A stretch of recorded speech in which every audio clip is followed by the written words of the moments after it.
Sahiwal division के शहर हुजरा शाह मुकीम से चंद किलोमीटर दूर गांव बहलोलपुर में 4 अप्रैल 1686 ईस्वी को पैदा होने वाले सिखों और हिंदुओं में यकसा मकबूल बाबा भूमन शाह के हवाले से देखते हैं ये खुसूसी रिपोर्ट। साहिवाल डिवीज़न के शहर हुजरा शाह मुकीम से चंद किलोमीटर दूर गांव बहलोलपुर में 17वीं सदी मसीह के आखिर में हिंदू कौमों में बहुत मशहूर व मारूफ दरवेश हस्ती बाबा भूमन शाह पैदा हुए, जिन्होंने वसी पैमाने पर अपनी खदमात और तालीमात से हिंदुओं और सिखों को यकसा तौर पर मुतासर किया। नामवर मुहक्किक प्रोफेसर नज़ीर अहमद की किताब हुजरा शाह की तारीख़ व तहज़ीब के मुताबिक बाबा भूमन शाह 4 अप्रैल 1686 ईस्वी में अहद सल्तनत शहनशाह मोहिउद्दीन औरंगज़ेब आलमगीर के ज़माने में बहलोलपुर में पैदा हुए। बाबा भूमन शाह की पैदाइश की जगह यादगारी समाधि बहलोलपुर के गांव में आज भी मौजूद है। समाधि के बैरूनी हिस्से पर इंतहाई नायाब हाथ से बनाई हुई तस्वीर भी मौजूद हैं, जो वक्त के साथ साथ धुंधला सी गई हैं।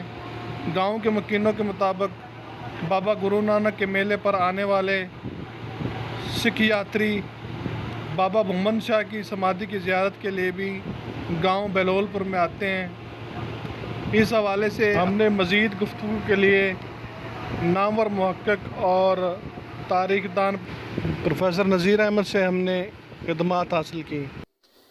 शुक्रिया खान साहब। आज हम जिस जगह मौजूद हैं ये जाए पैदाइश है भूमन शाह की, और ये हिंदू पंथ के, ये दासी पंथ के ये बुज़ुर्ग थे, और सिखों के अंदर और हिंदुओं के अंदर ये इनका बड़ा मकाम है। लोग इनके बड़े फॉलोअर हैं इस इलाके में, और इन्होंने खुसूसी तौर पर सिख मज़हब को बहुत प्रमोट किया। गो बाद में इंतज़ामी तौर पर ये सारा सिलसिला जो है वो हिंदू मज़हब के ही इंतज़ामिया के पास रहा। तो ये एक मिसकंसेप्शन भी पाई जाती है, बाज़ लोग इन्हें सिख मज़हब के बुज़ुर्ग कहते हैं, जबकि ये ऐसा नहीं है। ये कंबो फैमिली से थे, और ये हिंदू मज़हब के अंदर जो है ना जी, उनका कोई सिख पंथ है उसके ये बुज़ुर्ग थे। और इस इलाके में इनकी बहुत मार्फत है। ये बहलोलपुर गांव जो है इस हवाले से बहुत मारूफ है सिखों के लिए। आप इंडिया से लोग आते हैं यहाँ पे विज़िट करने, तो वो भी इस जगह का विज़िट करते हैं। जब गुरु नानक की बैसाखी पे वो आते हैं तो फिर वो यहाँ भी आते हैं। और इन बुज़ुर्गों की ये जो बुज़ुर्ग हैं, इनकी जो बाद में जो डेरा बना वो है दीपालपुर से। जब आप हवेली लखा जा रहे होते हैं तो वहाँ पे बाकायदा तौर पर एक इलाका आबाद है, और उस इलाके पे बाकायदा फिर वहाँ लंगर खाने थे, और वहाँ पे इस मज़हब की सारी जो तालीमात और मरकज़ बना। तो सिख मज़हब को वहाँ से बहुत सारी इतला मिली। इस इलाके को बस जाए पैदाइश के तौर पर जाना जाता है। बाकी जो इनकी बुज़ुर्गों की भूमन शाह की जो सारी वो कह लें कि इनके दरबार की और बाकी जो सरगर्मियाँ वो भूमन शाह में होती थी। आजकल वो पार्टीशन के बाद जब माइग्रेशन हुई यहाँ से, तो यहाँ पे इनके जो दरता थे वो इंडिया में चले गए, और वो यहाँ से मट्टी ले गए। उन्हें वहाँ पे लगा कर उन्होंने एक वहाँ पे भी दरबार अरेंज किया। वहाँ पे आप वो भूमन शाह का मेला भी लगाते हैं। अब जहाँ तक ताल्लुक़ है भूमन शाह की तालीमात का और उनकी दीगर सरगर्मियों का, तो भूमन शाह बुनियादी तौर पर बहुत बड़े सखी गिने जाते थे।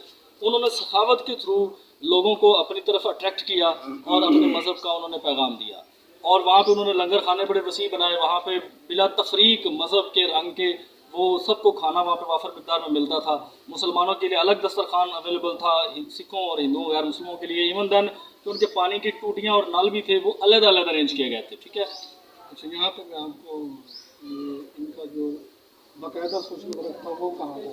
हाँ, ये जब दीपालपुर से आप हवेली इलाका की तरफ जाते हैं ना, तो रास्ते में 6-7 किलोमीटर के फासले भूमन शाह का एक बाकायदा गाँव है। वो गाँव इनकी तालीमात को और सारी सरगर्मियों का मरकज़ बना, और वहीं पे फिर उनका सारा सिलसिला रहा। और उनके जो पीछे पेशवा बने वो भी वहीं पे सिलसिले को चलाते रहे। और गिरदारी दास जो है वो उस वक्त के MLA थे जब पार्टीशन हुई, तो वो वहाँ के इनके सजादा नशीन थे, और उन्होंने सारे निज़ाम को होल्ड किया। तो जहाँ ये हम जहाँ जिस जगह खड़े हैं ये सिर्फ इनकी जन्मभूमि है? हाँ, ये इनकी जाए पैदाइश है, और इसे उन्होंने यादगार के तौर पर यहाँ पे जो मड़ियाँ तो बनी हुई हैं, तो ये भूमन शाह की जाए पैदाइश है। और यहाँ पे सिख मज़हब के मानने वाले लोग अब भी जब गुरु नानक साहब आते हैं तो फिर कई मानने वाले जो इन इलाकों से हिजरत करके इंडिया गए थे, वो लोग यहाँ आते हैं और इन मुक़द्दस मकामात, अपने मुक़द्दस मकामात की वो आके ज़ियारत करते हैं। तो इस जगह को थोड़ा अपडेट करें, और एक तो ये मकाम सेफ़ हो जाएगा, दूसरा यहाँ थोड़ा अगर मैनेज किया जाए तो ये एक सियाहती मकाम भी हो सकता है, चूँकि हुजरा शाह मुकीम में आपको पता है बड़ा फर्टाइल एरिया है, तो यहाँ पे जो तफरीह की सहूलियात हैं वो काफ़ी कम है। तो यहाँ पे मेले का वो जो अरेंज है वो अगर किया जाए तो सिख मज़हब की रवायात भी बरकरार रह सकती हैं और गाँव वाले लोग जो हैं वो इसके साथ कोऑपरेट करेंगे। गाँव वाले बड़े अच्छे लोग हैं, खुले दिल वाले हैं, तो वो वेलकम करेंगे। आप क्या समझते हैं गवर्नमेंट अगर इनिशिएटिव लेती है तो ये बेहतरी के लिए भी बहुत जी बिल्कुल ऐसे, चूँकि हमारे अब देहात को डेवलप करने की ज़रूरत है। उसकी बुनियादी वजह है कि बड़े शहरों के ऊपर अगर आपने प्रेशर कम करना है तो आपको देहात और छोटे इलाकों को अपग्रेड करना पड़ेगा। तो उस हवाले से अब बड़े शहरों में लोग यहाँ से माइग्रेशन क्यों करते हैं, उसकी बुनियादी वजह होती है कि वहाँ सहूलियात के मौके होते हैं, वहाँ तफरीह के मौके होते हैं। तो यहाँ पे अगर तफरीही मकामात जो है वो एक्टिव किए जाएँ तो लोगों की बहुत बड़ी मिकदार वो बड़े शहरों का रुख करने से रुक जाएगी और इस तरह से बड़े शहर वो कम हो सकेंगे और ये इलाके तरक्की कर सकते हैं। हर साल इंडिया से लोग जब गुरु नानक के मज़ार पे आते हैं, उधर से इसी जगह पे भी लोग आते हैं, जो कि भूमन शाह जो कि उनका एक बहुत बड़ा रहनुमा है, जो उनका एक अवामी लीडर है, जो कि एक मसीह है, उसको देखने के लिए, उसकी ज़ियारत करने के लिए। लेकिन आपको जो नज़र आ रहा है कि टूट फूट का शिकार हो चुका है। हम वक्त हुकूमत से ये मुतालबा करते हैं कि इसकी मरम्मत करवाई जाए और जो सिख और दूसरे मज़हब के लोग आते हैं उनको मजहबी आज़ादी भी होनी चाहिए, जो कि हमारा आईन पाकिस्तान में भी मौजूद है। अगर मेला लगेगा तो साढ़े दिल में बड़ी खुशी होगी, साड़ा पिंड अच्छा हो जाएगा। उस बाद जो चीज़ मतलब कि जरूरत होगी इंशाल्लाह असीं जरूर ना तावन करांगे, जो भी गवर्नमेंट अगर करना चाहेगी तो इंशाल्लाह जरूर।